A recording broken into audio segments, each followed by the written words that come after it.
going on, everybody? Luke here, and today in this short video we're going to talk about the setting on ProfitProtectorPro called Cautious Sales Enhancer. So previous two videos, if you haven't seen them already, go over the aggressive and then balanced set of videos. I'll probably touch on some others, maybe some like super aggressive dominator potentially. The rest of them I do not ever use, but this video is in focus on the Cautious Sales Enhancer and basically why I use it and what the situations are that I would use it in.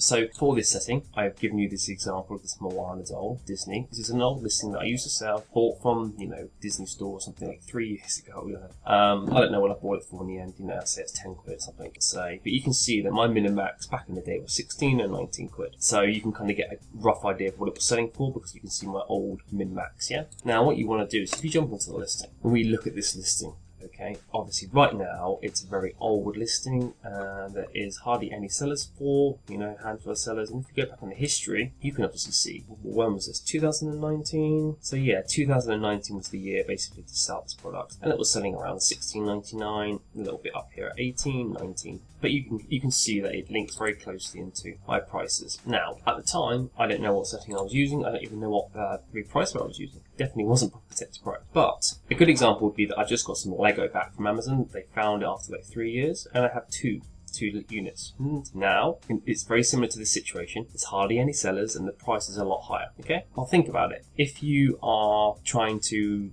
basically, if you only have a couple of units, even if you have 20 units, but the number of sellers is low and the price is high, because why? Well, no one can buy this anymore. You can't go and find this product anymore. This obviously back here when it was half the price, everyone was buying it. Everyone could go and get more. It would come back into stock. But now, just like my Lego, you can't buy it. It's discontinued, or it's new versions out. And this is an older version, and so it now makes it a little bit more of a premium item because you cannot go back and get the item. You can't buy it. I mean, yeah, sure, you can find it on eBay or something. You might buy it off a car boot sale, but you get what I mean. And so what you want to do is you want to be, retaining that product longer to make more profit because you can't buy more. And you never will. It's not even the chance. Really, there's what, a couple % chance that you'll find it magically somewhere, and that wouldn't be brand new anyway. And so what you want to do is you obviously want to try to maximize the profit here. Now let's say that you bought it for let's say you bought it for 10 quid because, or not. I think it must have been around like this price. If you were selling it at like 19.99, let's just put that. This is an example. And also the fees are changed, so obviously it wouldn't be quite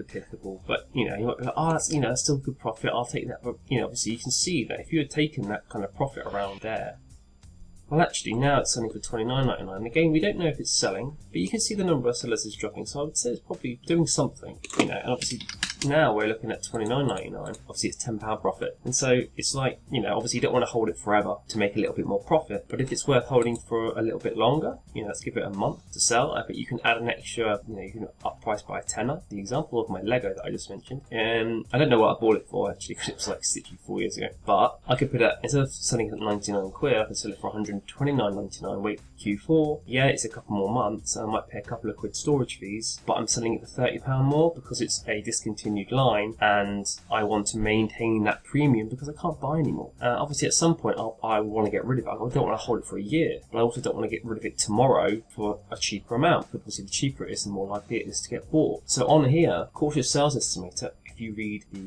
what it does, it basically will not push you down to your minimum as much, as you can see, and it will bounce about using your minimum to get the buy box and then raise it higher, attempting to get your sales with a greater profit. So what it's doing is, with some of these others, it's basically trying to, with let's say aggressive, that's trying to get down to the lower amount. But with the cautious, it's trying to snatch that buy box and then raise your price so that by the time someone then buys it, it's at a higher premium. So obviously you've got to make sure your max is actually set. But if I set my minimum to like, for example, that Lego example, $99.99, but I actually set this $119.99, then yes, it might go there for a very small fraction of time, but most of the time in the buy box it will be between that or up to $119.99, and so you're more likely to sell it for a higher amount and make more profit than if you just use balance, where it probably sit somewhere around the lower value. Even if it is a bit higher, it usually sit around there, where with the cautious it's more likely to be in between these two figures but higher. And if you can't get any more and you're just looking to make a little bit extra premium, then this is probably the setting I would use for those products that you have that situation occur on. I'm going to leave the video there. Hope you enjoyed, and I'll see you on the next one.